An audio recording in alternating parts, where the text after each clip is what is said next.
Going to be running, courtesy of Sunflower AI, we've got live speech to text translation. So you can read it on this screen here. So as Andrew, or you can see as I'm talking, it's coming up on the screen there. So we're running that. And also we're videoing this presentation. So Ellie and V, they're two media interns, have been working with us for the last few months from Macquarie University, and they're shooting a video of this presentation. Once we get it edited and the transcription's done, we'll make that available on our new YouTube channel. So Hearing Matters Australia's now got our own YouTube channel, so we're starting to put videos up on there, and as more content becomes available, we'll load those up. So I'll pass over to Andrew, and Andrew will give us a very detailed discussion about remote mics and how to use them. Thank you, Andrew. Great, thank you very much. I'm also a member of HMA, and I've also received the Libby Harricks Award and am a life member. So I encourage questions. I am hearing impaired, so if you've got questions, please put your hand up so I know where to lip read. And if you don't get my attention, start waving madly. If that doesn't work, just try shouting or collapsing on the floor. Eventually I'll notice. But I do encourage questions as we go, because otherwise you forget them by the end. So I work for Hearing Connections. Our family owns the business. I've been doing technology now for 39 years, not far off the 40-year mark. So it's all forms of assisted technology regarding hearing loss, so alarms and alerts, personal microphones. You wouldn't know what they are, but TTYs back in the 80s and 90s and 2000s. Hearing loops are one of my specialties. And when Auracast comes out later this year, I'll be involved in that as well, for public buildings. I also designed the first hearing loop that worked on Sydney trains, on the Waratah trains. So I was the designer for that. So hearing aids and cochlear implants, I will refer to hearing aids, but generally I'll be referring to both unless I specify. So I've just got on the screen there some pictures of different hearing aids, but I've also got the implant there, so you can actually see the bit on the bottom right is what's actually inside my head, and the bottom left is the external processor. So there's also many terms for hearing loss.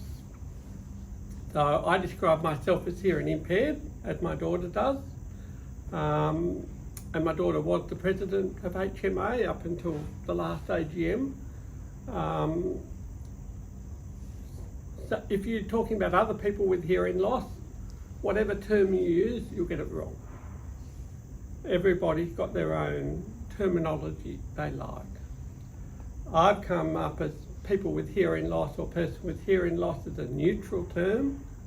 I've even had one or two complaints about that, but it's got me into the least amount of trouble. I detest the term hard of hearing because it gives the impression in the Australian culture, just speak a bit louder and I'll understand every word you say.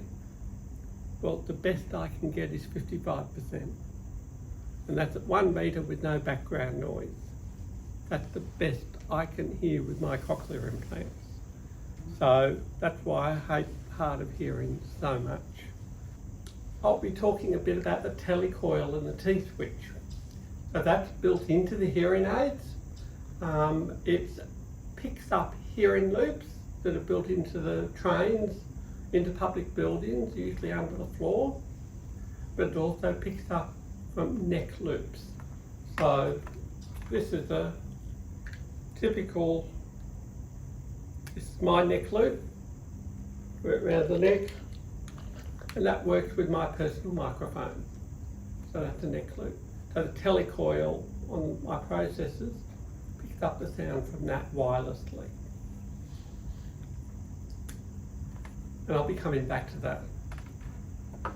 There are some free samples we'll be talking about towards the end but please don't pick up anything with my name on it, they're my own microphones. So, I will cover that in more detail.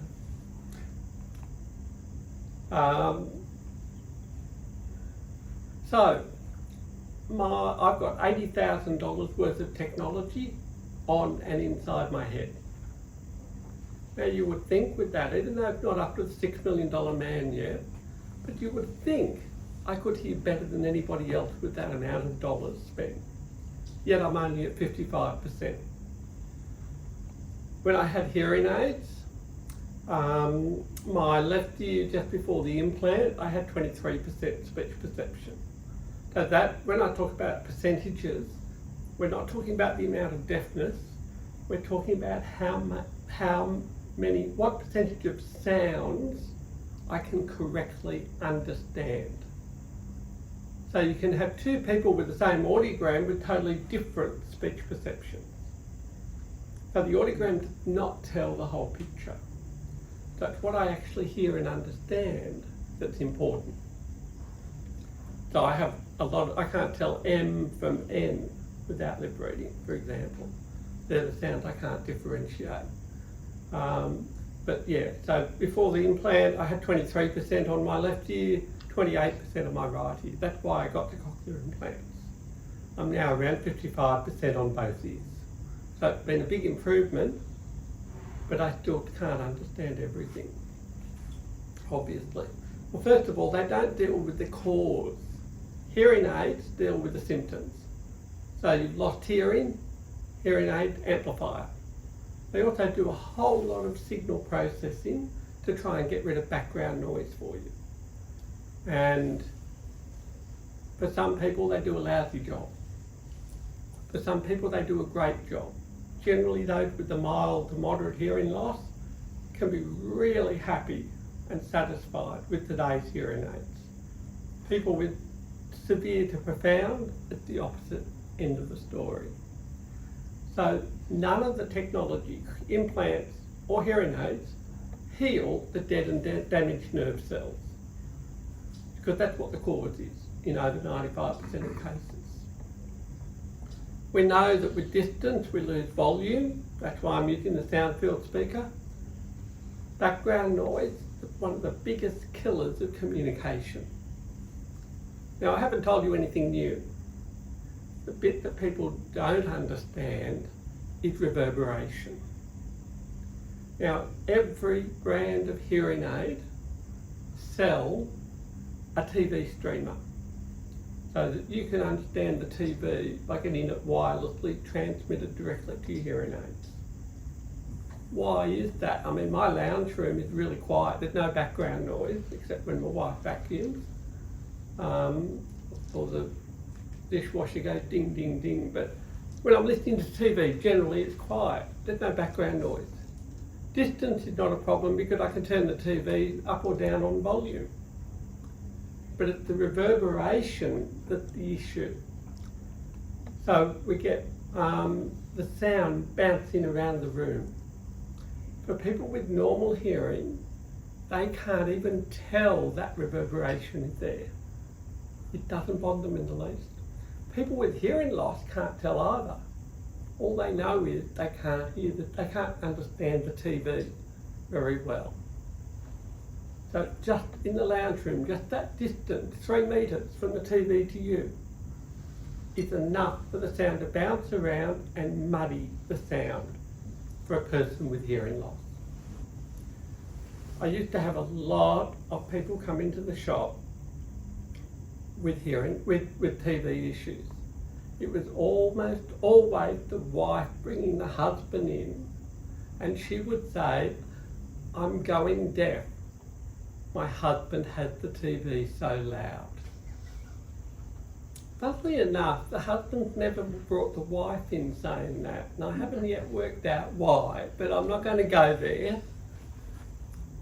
But the point is, this reverberation is what's behind it. And the hearing aid manufacturers know that, and that's why they all produce TV streamers. So what is it doing? It's getting the sound from the TV electronically, so you're even bypassing the speaker on the TV. and sending a radio signal direct to the hearing aid.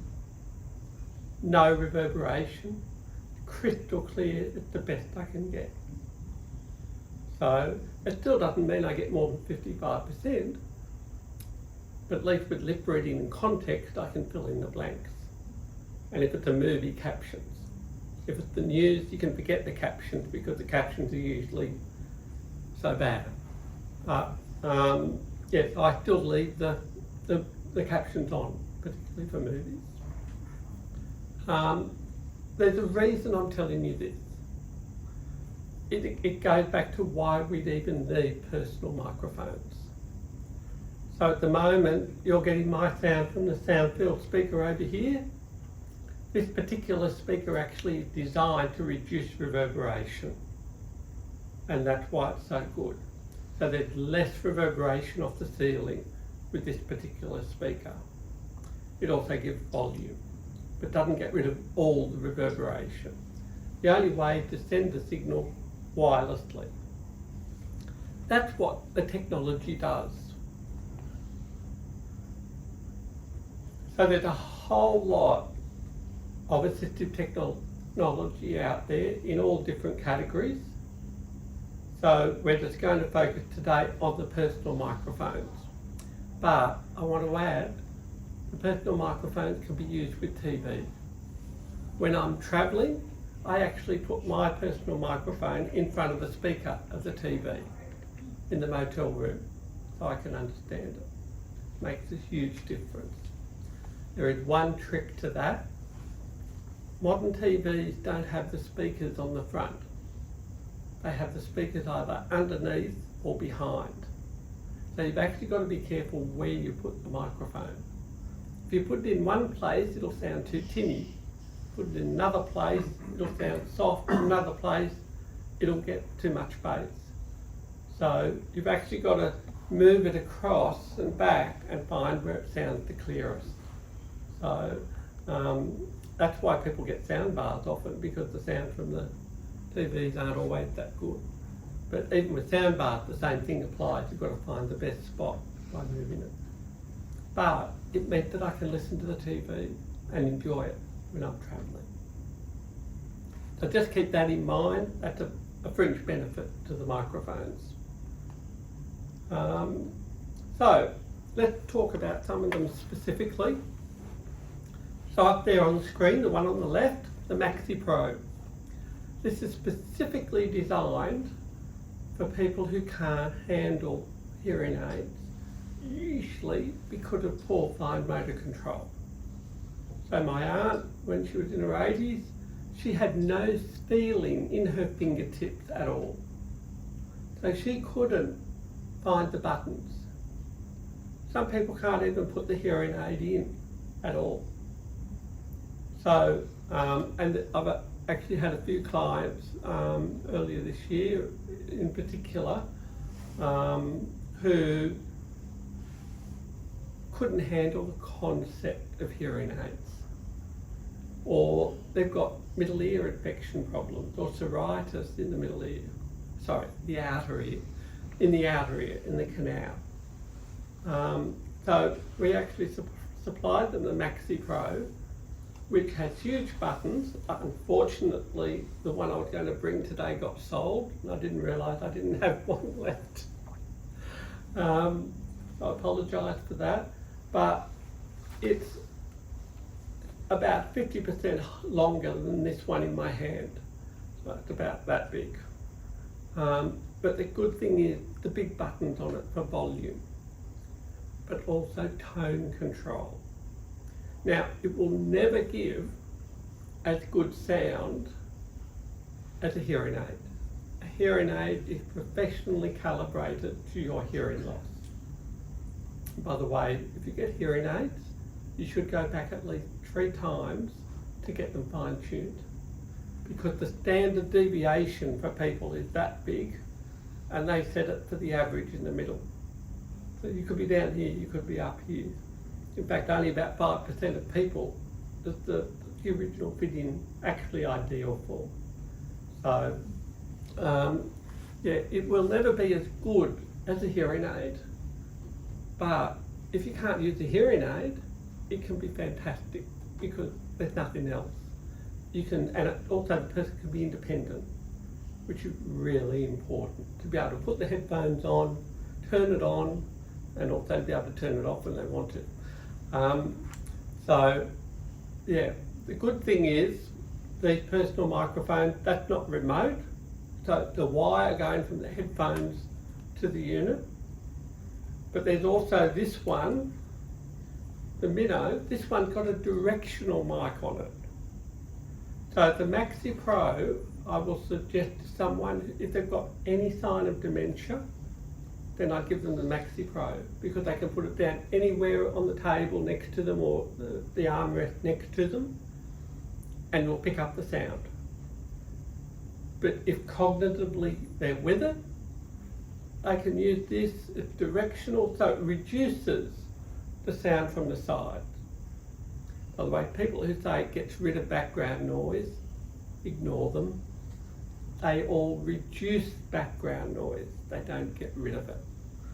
And whether it's reduced enough depends on the individual.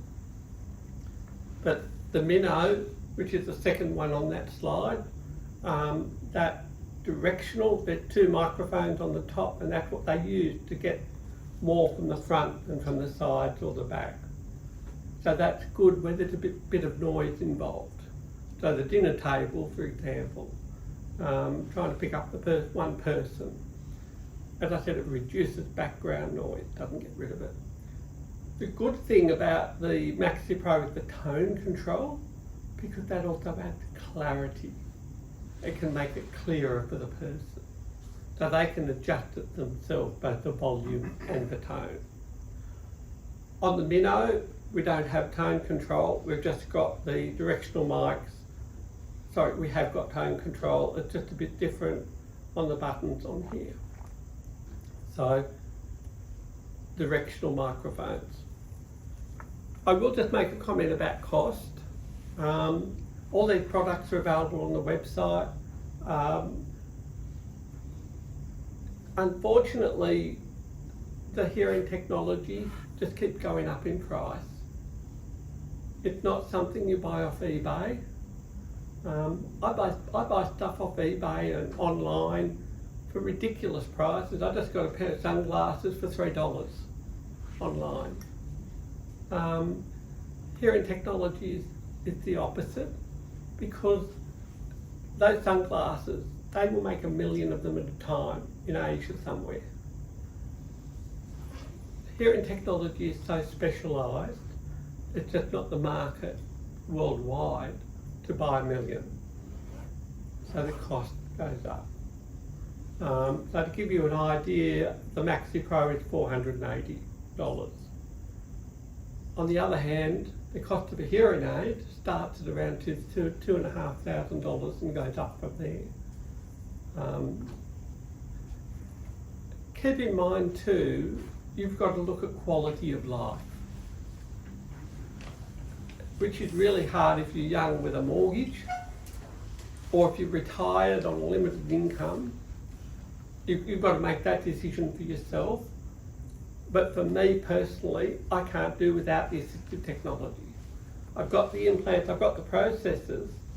That lets me sit at home, okay, and communicate with my wife and that, and one-on-one communication. But what it doesn't do is let me be out and about in noisy situations, having lunch with friends, whatever it is, meeting for coffee. I need the extra technology. So, yeah, it is expensive, and I wish it wasn't. I will say value for money is improving over time. I just want to say that up front so you're aware, because money is hard to come by for all of us. The other thing is that with both the Minnow and the Maxi Pro, you can choose headphones. You can also choose earbuds. It's an individual and personal preference. So people who are a bit embarrassed about their hearing loss may not want to wear headphones. They may be much happier with earbuds. If you don't like something in your ear at all, then obviously you go back to headphones. We also have some people who get it to use with their hearing aids. So if they've got the telecoil or T-switch in their hearing aid, they'll use the neck loop, which plugs into the socket on the minnow. And then they can use that as a directional mic. We have had some people who just want more volume. So they might have the Maxi Pro, use it with the neck loop. And then the person next to them can put it right up there. I had one lady whose son, she couldn't hear her son because he had throat issues, medical issues, and his voice was so soft.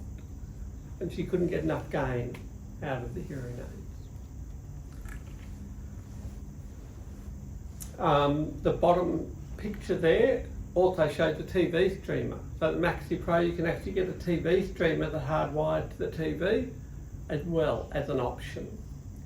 So the aim of today is to educate you to make your own decisions, but also make you aware. You may not want any of this today, but if your hearing progressively gets worse, or if you've got a family member with hearing loss, it may be necessary in the future.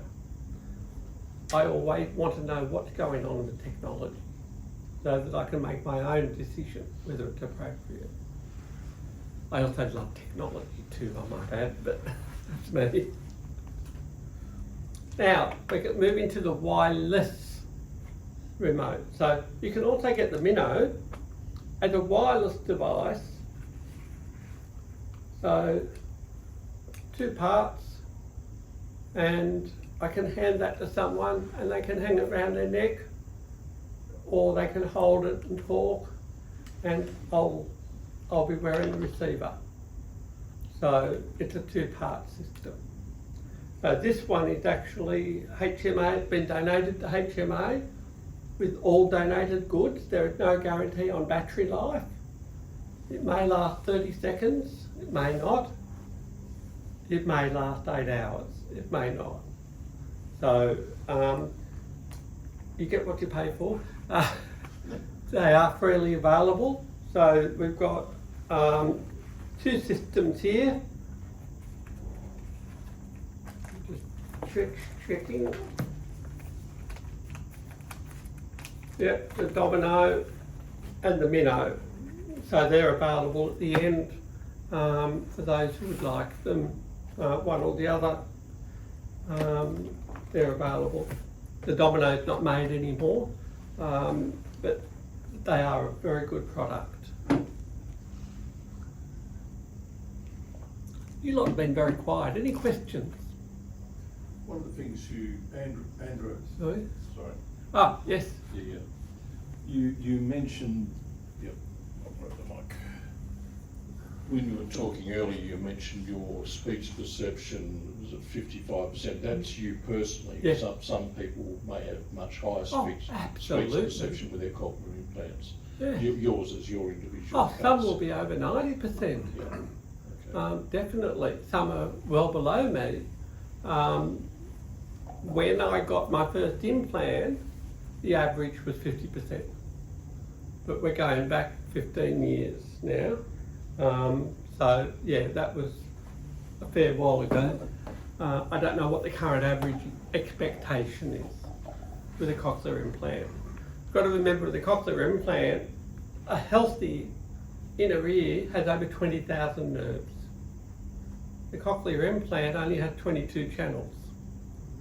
So it's actually incredible it works at all, to be honest. It really is. That with only 22 signals, when the natural inner ear breaks it up into 20,000 parts. Did you want to? No, I just want to. Yes. Anyone has a question? No? Okay. As long as you laugh at my jokes, that's what matters. Okay, so almost every major brand of hearing aid also manufactures a wireless microphone. They vary in quality. So the one I'm showing up here at the moment is the cochlear and GN Resound, they've got a partnership, so they're not owned by each other, but they've got a partnership agreement. So people who have one hearing aid and one cochlear will either go with an advanced bionics cochlear and a phonak hearing aid because they're owned by the same company, or cochlear implant with GN Resound hearing aid. That's what my daughter's got. Because they can use them together with the app on the phone for streaming phone calls. But they can also use the other devices like the TV streamer and the personal remote. Now, this microphone has two purposes. One, you can wear it and I'll hear you as if my ears is where the microphone is. That's how we get rid of the reverberation. And it works really well. I don't need to wear any other receiver. I pick it up on both my implants. Or if I bimodal with one cochlear brand, cochlear implant and hearing aid, GN Resound hearing aid, I'll get to both ears.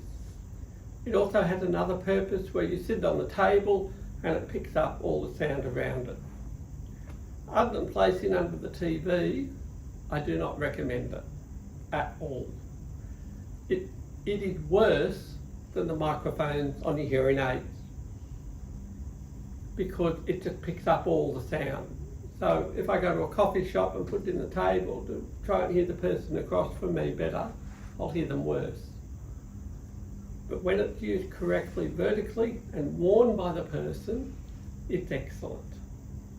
So if you've got a GN Resound hearing aid, this should be compatible with it. Obviously, it depends how old the model your hearing aid is. If it's 15 years old, it probably won't, but if it's in the last 7 years, it should. And we've actually got, we've got two of these here to give away as well. So, as I said, all these almost all these products are available on the website as well. So, really good for one-to-one, but that's the only purpose. And that goes for all the branded, all except phonak, which I'll go into. So, this is, if you've got an Oticon hearing aid, that's the Oticon one, and we've got an Oticon one here to give away. Same thing applies, used vertically by the person one-on-one. Works great if you've got an Oticon hearing aid.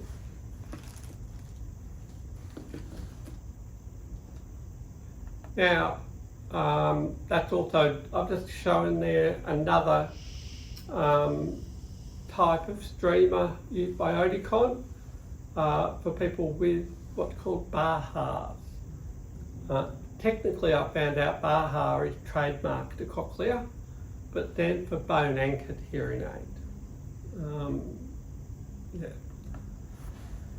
Now, one of the beauties of both the cochlear and GN Resound mini mic and the Oticon one, they've both got sockets where they can be connected to sound sources like a TV, a laptop or a computer. Unfortunately, the Signia used to be called Siemens. The Signia one, which we've also got two here to give away, they don't have that connection available, which is really disappointing. That only, you can't use it with laptops or computers or TVs other than placing it in front of a speaker. So that actually rates the lowest on my list because of that. But yeah, two to give away of those.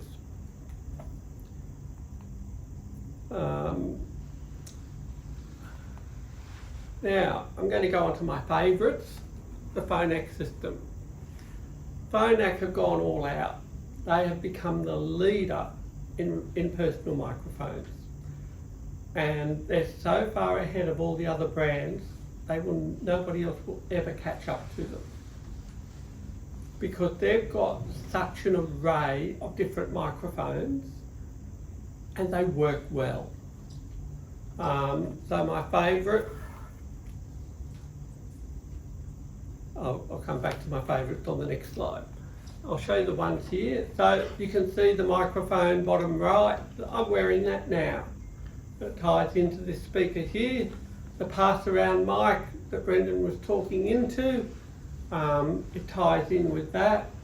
And if I've got to wear a receiver now, that's the only issue, unless I have a phonak hearing aid. If I have a phonak hearing aid, and there's 3 models of hearing aid, the Paradise, the Marvel, the Paradise, or the Audio Luminity, which I have a lot of trouble saying. Their marketing department really needs some help at Phonak in coming up with names, honestly. I've got to wear receivers if I don't have one of those 3 hearing aids, which has the receiver built in. Now, having said it's built in, you haven't paid for it when you bought the hearing aids. So you've actually got to have the receiver activated for an additional fee. And I won't go into the details of that, just be aware of that, and we can help with that. So, to activate the receivers in the Phonak hearing aids. So in my case, every one of those microphones up there I've used. So when I go to a coffee shop indoors, because of the reverberation, all the background noise is bouncing in all directions, I get my friend to wear this one. It's called the clip-on mic. It's actually the cheapest microphone on the Phonak range at $500 and something. Yes, that's the cheapest. And you can rotate the clip, so it can clip on. It must face me, it's directional, and it doesn't matter whether it's placed flat or upright, it's always directional in the one direction. And that's what I get them to wear. I find that's the best solution for indoor coffee shop one-on-one. I've also used it at church. I don't know if you're aware, but when you have a cup of tea after the service at church, they are generally the worst acoustics of anywhere except assembly halls in schools, which are worst ever created. We know that the church assembly halls are done to be cheap. Sorry, school assembly halls are done to be for the dirt bottom price, and they're so echoey, they're awful. Church areas where you have your cuppa come second in worst. And you've got a huge number of people in a small area, poor acoustics, background noise is horrendous. And I can use that and just hold it and point it at the person I'm talking to in front of me. So if I'm talking to 2 people, then I'll point it between the 2 of them. I'll still struggle because the noise levels are just so high. But other people with better speech perception will find that's great and not struggle using it. So it does vary from person to person. Particularly kids who have implants before the age of 12 months, they've got fantastic outcomes with cochlear implants. So yeah, it does vary from person to person and over time and even time of day. So I will have much more trouble at night than I will after lunch. I have more trouble in the morning too when I'm not awake like today, but we won't go there. So yeah, that's one of my favourites. When I was leading a Bible study group, I just had my second implant and I was going gangbusters. It was going really well. About 3 months on, my speech perception dropped to 10% in both ears. The ENT don't know why. Cochlear didn't know why. The audiologist didn't know why. In the end, they said it was my brain. It went on strike, basically. Over the following 6 months, it all came good, but actually it took longer than that. It took closer to 2 years, but yeah, I was really struggling. Very stressful. That's one word for it, yes. Yes, exactly. But the Phonak table mics. So I did a couple of different things. I had 9 of these little microphones clipped on by the people, and that worked great in most cases. But if they clicked it onto their lapel, it would fall over like that, and then it wouldn't pick up at all, because it's directional. So I've got into the habit of saying, please put it below the top button that's done up, because then it won't fall over. And there were some other circumstances, it just didn't work, because we're all different and what clothing they had on and that. So the next thing I tried the table mics, and that's what I now use. And I put them on the table, and I borrow my daughter's too as well, and space them, because our lounge room is not like a conference table, I'm happy to say.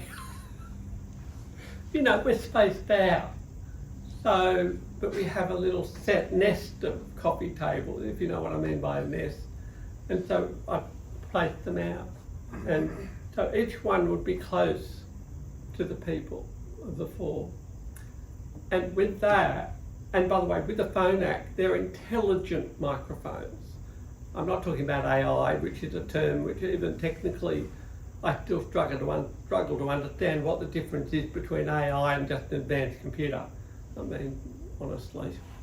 That's another discussion for another day. But these, only one will activate at once. If they all were on at once, I'd just pick up all the reverberation, I'd have nothing worthwhile.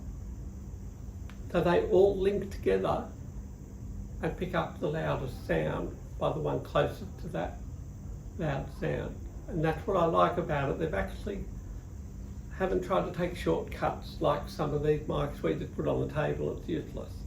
It's clever, but you've got to get them close to the people speaking. They're actually designed for work, for conference tables. So you can space them out. So you don't use it in background noise locations, but things like Bible study, meetings, theoretically, only one person is speaking at a time, with the odd uproar, but yeah, and that's what they're really good at. So you've got to find the right thing that meets your need and your budget. And the good thing is it comes with a little remote control so I can mute everybody. Occasionally is lovely. The one on the left there, the Roger Select, mine's gone walking somewhere, but with that, I used to use that for outdoor coffee shops, and I would press on it the direction I want to pick up the sound from. So it had 6 different directions, and I could pick any combination of directions, including none. And, you know, so when the kids are talking to me, I can just mute all of them. Not that I would ever do that, but it was really good. Now, as I said, for me, I could only use it in outdoor coffee shops. But Beck, my daughter, can use it in indoor coffee shops. No worries at all. It depends on the individual. You have to approach hearing aids, cochlear implants, and all this assistive technology as a means to help you, not to give you normal hearing. One of the biggest problems is false expectations of how good it is. I would rather miss out on a sale because you're worried it won't help you enough than sell it to somebody under false pretenses that it's going to be the magic solution. There's still some situations where I just can't take part. That's life, I've got to come to grips with that. Here we go, a Roger Select. Thank you, Chris. She's got one to show us. Thanks. So that's it there. And when you turn it on, now it's really hard to show you because when it goes vertical, it assumes somebody's wearing it, so it's always directional in the upwards position. And that's why the top one's on. If I turn it, it still goes upwards. But when it's on the flat, I can pick and choose what direction. So I would normally just do the person opposite of me. I still need to hear my voice so I don't shout. And that's what I would use. So thank you, Chris. Just remember, don't pick that up, that's Chris's.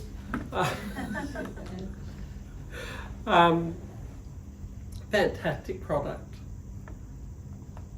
Now that's been superseded by the Roger On. It's still available for sale, by the way. This is my big favourite, the Roger On. So I've got a button on the side to turn it on.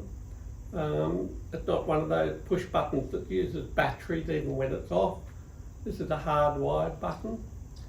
And I can choose what mode to have it in.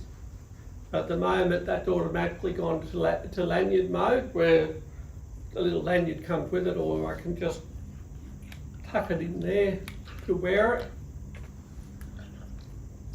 If I go at 45 degrees, it goes to directional mode. Now I need a volunteer. Thank you, Ida. Come on up.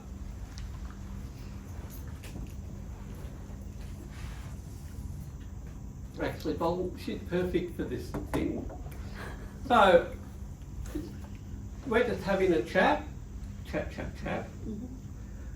And there's background noise because Brendan's talking over there making all this racket and I can't hear a thing of what Ida's saying.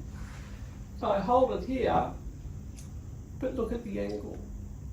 It's gone to horizontal, which means it's now in omnidirectional mode, picking up from all directions because of that automatic feature. Thank you, that's what I wanted to show. And some of you will have seen the Roger pens, and they operate in the same way, that when they're vertical, it's locked in directional to the mouth. When it's at 45 degrees, it's just directional, but when it's horizontal, it's omnidirectional. However, with both of them, both the Roger On and the Roger Pen, you can lock them into different modes. The Roger Pen, we've got a huge number here to give away for those that want them. People were never told when they were given them or bought them how to lock them in, or that you could even lock them into one mode. You just press the microphone button 2 times and that locks it into directional, no matter what angle. So it prevents that situation where I'm talking with the Ida of going into automatic omnidirectional mode. So that, I believe, is the main reason so many have been donated. A number of people I've talked to who have got them, and I've just said, look, this is how you use it. And they said, no one ever told me. And that's not always an audiologist's fault. They are trained to work on the hearing aids. They are not trained in assistive technology at all. And they're overworked.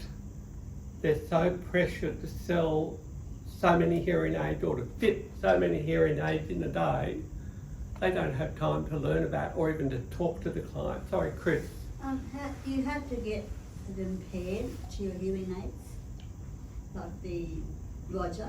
You have to get that paired. Yes, we use the word connect. So the question was, do we have to get them paired to the hearing aids? Right. If you've got a phonak hearing aid, you just press the connect button, which is the middle button on the side, put it within 10 centimetres or 4 inches, press the button and you'll hear a beep, and the same on the other. If you've got a phonak hearing aid and if the receiver has been activated in the hearing aids. Right. On one of Andrew's previous slides, you had the Microphone, please. On one of your previous slides, you had the Roger X receiver. Can you give some details on that? I will be on the next slide, actually. Yep. So I'll be going on to receivers in a minute. If I haven't answered your question after the next slide, come back to me. Okay, thank you. With the Roger On, it's got a number of additional benefits. One, I can actually see what mode it's in, because when I press on it, that's now got a padlock, and it's also got an omnidirectional symbol. Press it again, got the padlock, directional. That doesn't matter what angle, locked into directional. Press it again, I've got padlock, locking it into lanyard mode. So that's half the story. And the better half of the story is I can link it to my phone with an app, and that's what's showing on the screen on the right hand side, and I can pick and choose what direction to pick up the sound if I've got it on the table. So I can pick it like I could with the Roger Select. I can tap on that. On the app I can tap on the screen on my phone what directions to pick up the sound from. So Christmas Day, we would have 20 people at our house, 11 of us with now 12, 13, with hearing loss, because some of the oldies went deaf in their old age as well. Can you imagine the noise? And we'd all form, you know, I want to talk to somebody, we go looking for a hole of quiet in the house. We'd find a room where nobody else was, start talking, then somebody else would be looking for a hole of quiet and come in, and suddenly we'd all be in that room, so we'd have to go hunting for another hole of quiet. Anyway, but round the dinner table, if I just want to hear Beck, who's sitting next to me, I can put it there and just select to only hear her and not hear the rest. Remember what I said about reverberation, or their noise is still bouncing around the room. It helps. It doesn't get rid of it completely. None of them will, no matter what brand. Some of you would have seen certain hearing aid ads on TV saying how perfect and wonderful the hearing aids are, and they could hear from a distance, and I mean, it sounded like they had better hearing than a normal person. I wish somebody would take them to the ACCC, honestly, or fair trading. That's not real life. But what it is it helps me. And it means I can go to coffee shops. I can meet my friend one-on-one with him. I can go to outdoor coffee shops, and that's when I use this one that Roger on, put it on the table and select just him and me. I often go to Rashay's at North Rocks because they've got an outdoor section, as long as they turn the music down. So the outdoor coffee shops is what I aim for, not in the middle of winter and not in the middle of summer. That's when I go indoors and put up with the noise. But yeah, so the other thing I would like to say in particular is the people who experiment do so much better than people who just accept what they're given. So if you've got 3 programs on your hearing aid, experiment with them. Find out what works best in different situations. I have a personal opinion about automatic modes. I hate them. For some people they're great, and that's fine for them, but for me, I want to be in control. I want to choose what's best for me in different situations. If you just sit back and take what's given, your hearing won't be as good as if you experiment. Now, I've said these all work with phonak hearing aids, the majority of phonak hearing aids. For those of us that don't have phonak hearing aids, we need receivers to work with them. So the one on the far right is actually not a hearing aid, it's called the Roger Focus. That's actually a receiver. So that's for people, the blue one, they come in I think 10 different colours. I've already sold 6 this year. They're receivers for these microphones. So they're used commonly with auditory processing disorder, where the person has normal hearing, but they have the same symptoms of hearing loss. They can't hear in background noise. The reverberation in a normal room is too much for them to understand what's being said. They go through all our struggles, but the audiogram is normal. but they're also a benefit for people who don't want to wear hearing aids all day and who just want a receiver to use for some occasions. The neck loop is my favourite receiver, so put it on and that picks up the signal and I switch my ears to the telecoil and I pick up the sound from the microphone. I can also plug headphones into the side of it or earbuds. So like with the Maxi Pro, or the Minnow in fact, I can use it, they can be used by a person who doesn't have hearing aids with headphones or earbuds as a receiver. The Roger X, now that Roger X is half the size of a sugar cube. So you're talking about that big, something like 8 mils or 6 mil cube. And that clips on to a shoe, which is called a shoe, but it's an adapter between the hearing aid and the Roger X, and it's an international standard. And on the feature on the hearing aid is called DAI, Direct Audio Input. So when you look through brochures of hearing aids, there'll be ticks and crosses and options next to various things. So look for telecoil, always get the telecoil. And if you can, get the AI, direct audio input, because that opens up the maximum number of options for the future for you. So the Roger X can be used on that. If you've got a cochlear or GN resound device, then you can also use the Roger X can plug into the bottom of the clip-on mic. And so you can use that as a receiver, and you're only paying for one receiver for both ears. So that's an option too. I know I've given you a lot of information here. You don't have to memorise it all. It's a case of being aware of what's available and therefore knowing what questions you need to ask, including the ones you've forgotten. So, yeah, it is a complex field. In the case of cochlear implants specifically, there's also ear level receivers.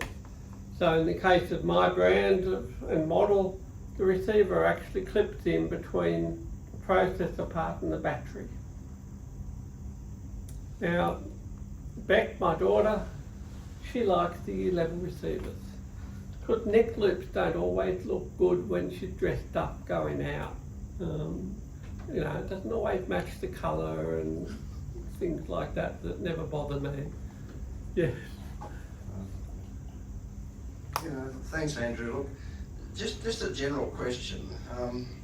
It's sort of always puzzling when you look at the design of the hearing aid. The microphones are right at the back there. Yes. So when you're trying to you set the program to focus so that the sound comes from that direction over there, it's impeded by the fact that the mics are on the back of the ear. And when you look at the human ear, it's a natural receptor of sound because of the shape of the ear itself. Yes. Why don't they look at trying to, I mean, you might have the electronics remain behind your ear because that's where it needs to go. And then you've got this little cord coming into your ear so that you can listen. Why can't they retrofit a microphone onto the front of that? So that it's getting some benefit from the earlobe. Couple of reasons. And it's also pointing in the right direction, it's not pointing at the back of the head. Yes, there's a number of reasons. One is feedback. Yes. If you have the microphone too close to the speaker, you get feedback which comes But across it's as a digital. whistle. You think because it's digital they could get rid of the feedback? Only up to a point. Only up to a point. What it means though is that they stop the feedback, but they have to close down the microphone completely to do it, so the sound cuts out. So it no So even longer with makes digital them, technology and sort of putting things out of phase so that you don't get the feedback. it they still can't do sounds it. good in theory. Yes. They have made some inroads into it, and they have actually got some hearing aids on the market That fit right within the ear where itself. the microphone, Is you've inside also the got ear. in the ear hearing aids, but they're only for mild loss Yes. because of that. But is that the physics ultimate issue. solution, that with the new technology, when they will be able to fit the whole thing properly in the ear and provide you with all the features, so that the microphone is benefiting from the shape of the ear rather than being stuck at the back of the ear. Well, if they did, I would never use it, because there's a real detriment to making things that small. It means that You can lose them. so many, yeah, that is a real problem, particularly in nursing homes. Yeah, sure. My mother has lost the number Yeah, no, that sure. way. Smaller is not always better. But you understand the general issue that People- with microphones pointing at the back, it's Yeah. sort of between a rock and a hard place trying to However, get the because sound. there are two microphones, Yes. they can still get directionality. Plus, with some hearing aids, they actually talk to each other to give even better directionality. Yes. And that works the best, so they even can- though they're at the back. Okay, no, that actually explains it. I would rather have it behind the ear with big buttons so that I can actually find the buttons quickly. I can activate them and use them and get the click back response knowing I've pressed it. The smaller you go, they get lost. The dogs are even more attracted to them, to chewing them up. And what about little kids swallowing them? Yes, it's all that. So you don't want them too small for those reasons. But I just the find biggest- I never ever use the buttons. I Yeah. do everything on the phone. Fair enough. My problem with that is it takes so long to get the phone out. I'm walking up to the counter at Coles or at Donut King more often than Coles. I just want to press the button to Yeah, get sure. directionality in front. I'm not going to get my phone out every time. And the manufacturers, I wish more people in the manufacturers actually wore hearing aids. They all do research, No, sure. but sometimes that research is biased Yeah. towards a certain outcome. I'm not pointing my finger at any particular brand when I say that. They've all got problems. I mean, what marketing company comes up with the name Luminity for people with hearing loss, with speech impediments, when they've been hearing impaired since birth? It would be a graduate from a marketing and business school who was 25 years of age who came up with that idea. Yeah, so, smaller, I don't believe smaller is better No, sure. at all. I believe bigger is better. And some of the hearing aids I had when I was a kid were the right size, at over an inch long. Sorry, Chris. Just backtracking a bit, when we talked about T-coils, I'm noticing now that more and more audiologists are not putting them in. Yes. Now that's because I think they're getting smaller and they can't fit them or... Actually, every brand of hearing aid Yeah. have telecoil options Yes. across their range of models. Ah, So it's actually a personal preference by the audiologist, really? or they don't want to spend the extra time talking about it with their clients, explaining what it is and what it does, or I actually believe the hearing aid companies that say, oh, our hearing aids are so good you don't need the telecoil. So they're in there? Yes, Ah, thank you. I've heard that being said. Right, okay. That's what one interesting. audiologist told me that the hearing aid company said to them. So, That's not cricket, it's yeah, not right. it's not right. But at the end of the day, we've just got to spread the word, because it just opens up the realm of possibilities. So really, we need to be saying to people, just ask for them, make sure you ask. Yes, exactly. Mm. And I have got a friend who got the telecoil, and he doesn't use it. But if his hearing gets worse, it's there ready for him to use. Or if his circumstances change, if he moves into a retirement village where the background noise will skyrocket, then Yes. he'll have it there to use with personal mics and other devices. It's a win-win. And what about when you on the train platforms and in the train carriages? They say sometimes that, like New South Wales Rail says, oh, but we've got signs up.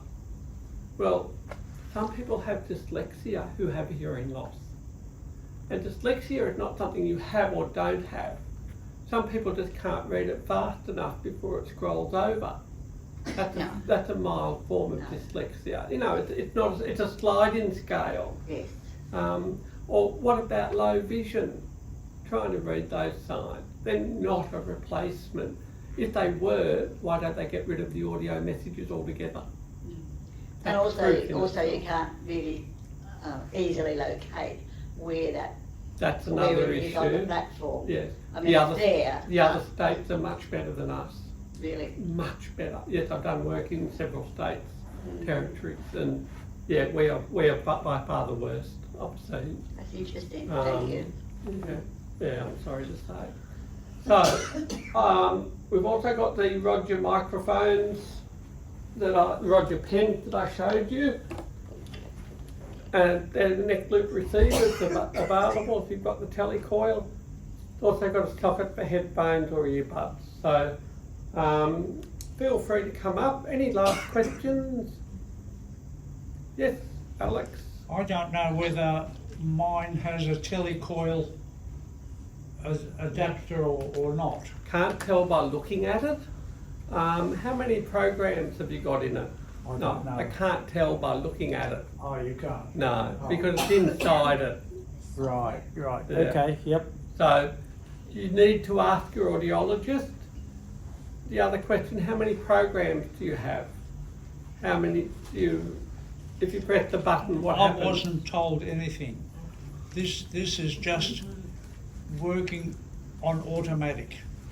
Okay. I would suggest that you find another audiologist. Because part of their job is to actually tell you what it does and how to choose different programs if you need to. Well, I've had this for maybe a couple of years now, You just put the microphone closer to your mouth, I can hear you. and I have never used any buttons on it, Right. ever. You need to ask the audiologist about the telecoil and does it have one and how to access Yeah. it. Well, I was going to ask you whether this has a telecoil. Can't tell by looking at it. They're so small now. Right. Back in the day when I got my first hearing aid at age 7, there was a 3-position switch. And the first one was F for microphone, the middle one was T for telecoil, the bottom one was O for off. Right. We've moved on in the 50 odd years since, a lot of decades since. So we can no longer look at It's them changed a lot. because of modern electronics. Yeah. So, all right, feel free to come up, and as I said, we've got these different mics for different brands available, and the Roger pen for everybody. Thank you very much.